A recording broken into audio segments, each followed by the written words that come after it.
Hello, and welcome to New Beginnings Start Today, the podcast for people who want to grow deeper in their faith in the Lord. I'm your host, Dr. Douglas Keffer, a minister, clinical pastoral counselor here in Roanoke, Virginia, and I have a passion to help people live their faith. Today we're going to talk about controlling hurtful past memories, and how you can learn to recognize when things from your past are causing you real conflict in what you are dealing with right now. Let's start. There have been many times that I would be sitting with a client and we would be discussing a very troublesome issue.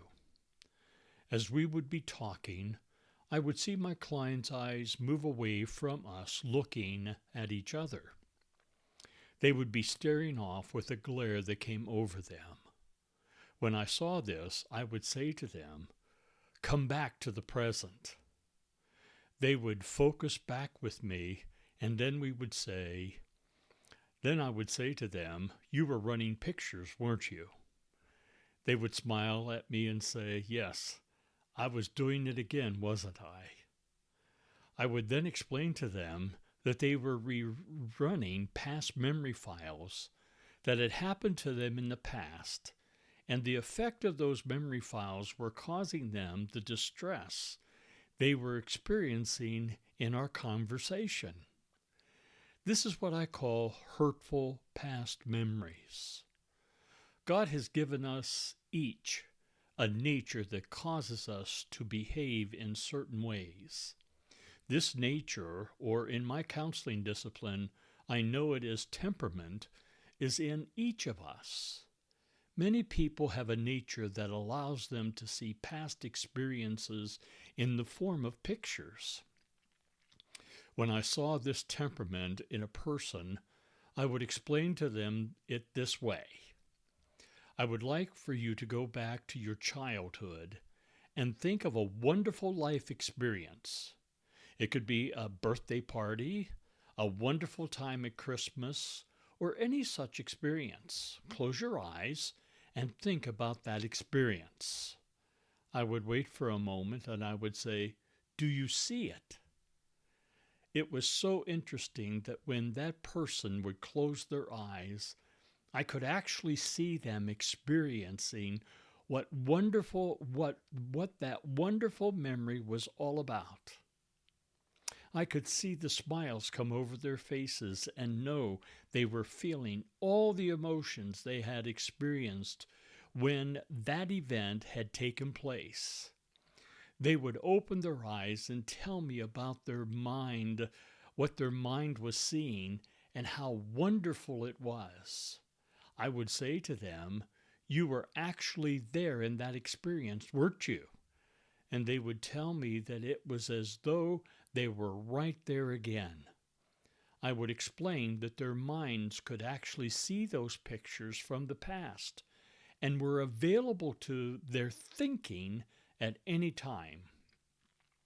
People with this nature are the most creative people alive.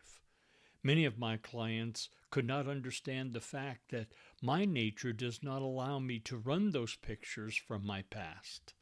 My memories are all thoughts, and that I have about those experiences without the pictures. This was very hard for them to believe because they had just seen their memories in pictures. The process of people being able to run those memories and see them in pictures is not always a wonderful experience. There are many people who are affected by their past memories that have been very negative and have had a very negative effect on them. I was recently talking with a person, and they were telling me about the dreams they were having. Those dreams were very hurtful because they reminded her of the trauma she went through when her husband abandoned her for another woman. Then she had to deal with the hurtful memories of her daughter disowning her and hasn't seen or talked to her daughter in a very long time. As she talked to me about those dreams, I knew that in her nature she was running those hurtful past memory files, and they were causing a sadness in her heart that was very real and very painful. Then I think of another person who had those feelings of inferiority and struggles to be able to have good self-esteem. In our conversation, this person would talk about how as a child they needed the affirmation and acceptance of their father. That did not happen because the father only wanted more and more of what he thought his child should be doing, and would not affirm his child in any way, but only pressured to do more, to be better.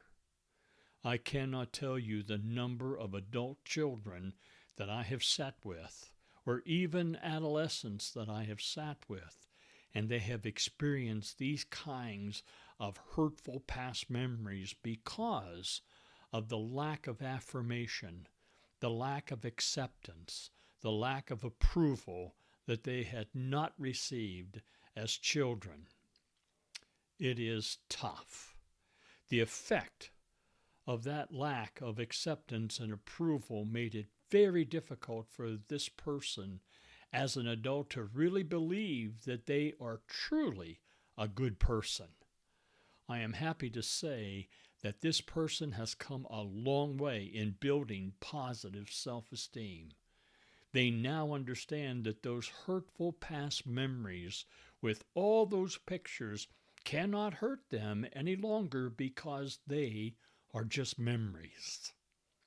They do not and must not define how that person sees themselves.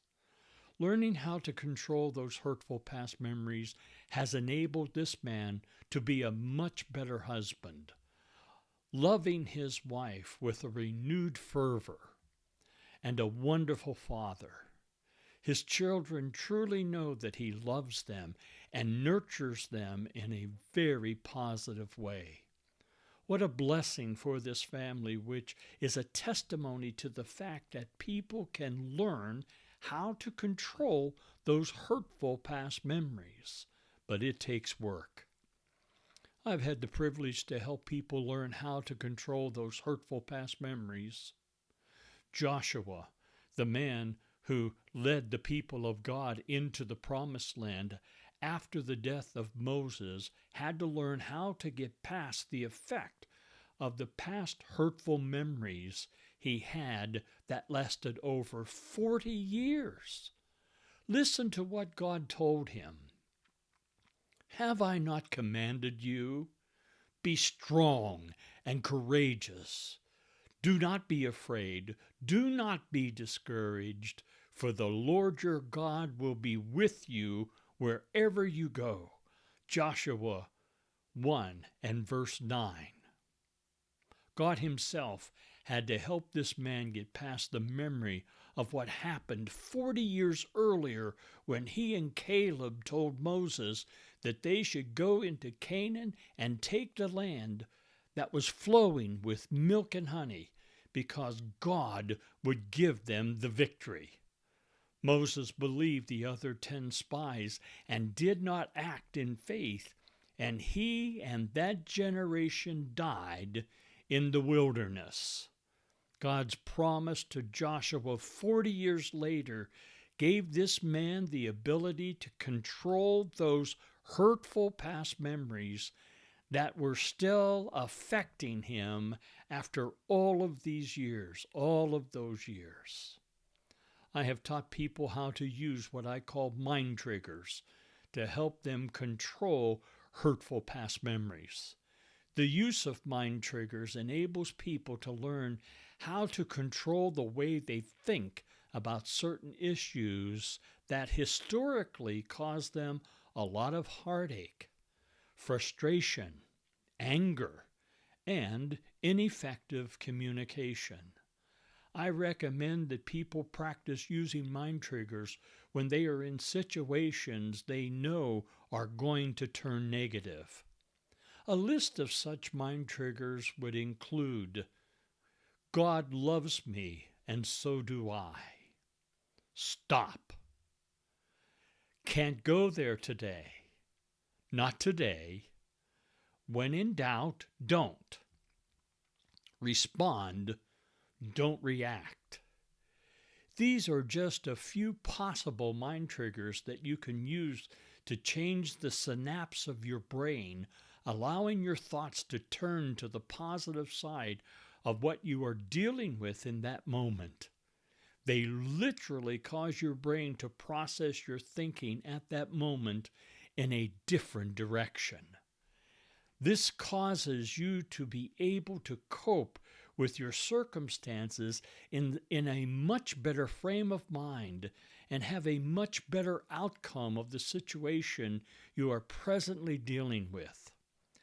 I have had people that I have given these mind triggers to tell me that they have taken a picture of the worksheet and put it on their phones. When they are in a situation and know that their thinking process is turning negative, they open that worksheet on their phones and focus on one or more of the triggers and see the difference. See the difference they make in their thinking. I have others tell me that they post these triggers at home on the refrigerator. I have others tell me that they post these triggers as well at work to help them cope with situations that arise, and they have learned to recognize when their thinking starts to slide into negativity. They know all too well what is going to happen if they don't stop that process. They are going to feel terrible and have a very hard time in attaining an attitude that is going to affect them in ways that they know that are not healthy for them.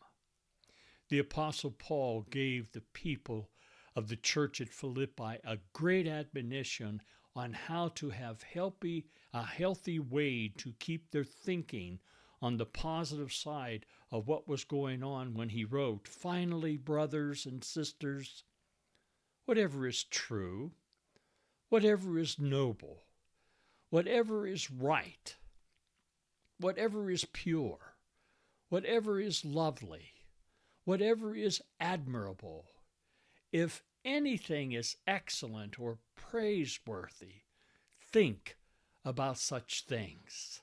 Philippians 4 and verse 8. Do you hear this list of what you can be thinking about? Whatever is true, noble, right, pure, lovely, admirable, excellent, or praiseworthy. Think about such things. What a way to live. And you can, but you have to work at this. Friends, you don't have to go very far to find negativity because it is all around us. This is why I want to encourage all of you to work diligently at staying on the positive side of your thinking. You have to see that in your nature, your temperament is, if it's leaning toward running those pictures from your past, that can be very hurtful to you in what you are doing presently, and then use those mind triggers. This will allow you to trust the Lord to give you the freedom from the effect of what your past memories can do to you presently. This will give you a much better quality of life for yourself and for those you love who need you to be positive with them. God bless you, and I look forward to hearing your good reports of how using these mind triggers has blessed you by allowing you to be more positive in your thinking. Thank you for listening to this episode, and I want to invite each of you to contact me and share how you are using these mind triggers and seeing the benefit of being more positive. The question answer here is, how have these mind triggers helped you to cope with the hurtful past memories that want to steal your joy? If you're seeing this on YouTube, please click on the subscribe button and the like button. Also click on the share button and share it with all your friends. That would be so helpful to me. If you can also find the podcast on Spotify. Tell me about other issues that you would like me to address by leaving your comments. And you can also email me at drdouglaskeffer@gmail.com. Until next time, God bless each of you.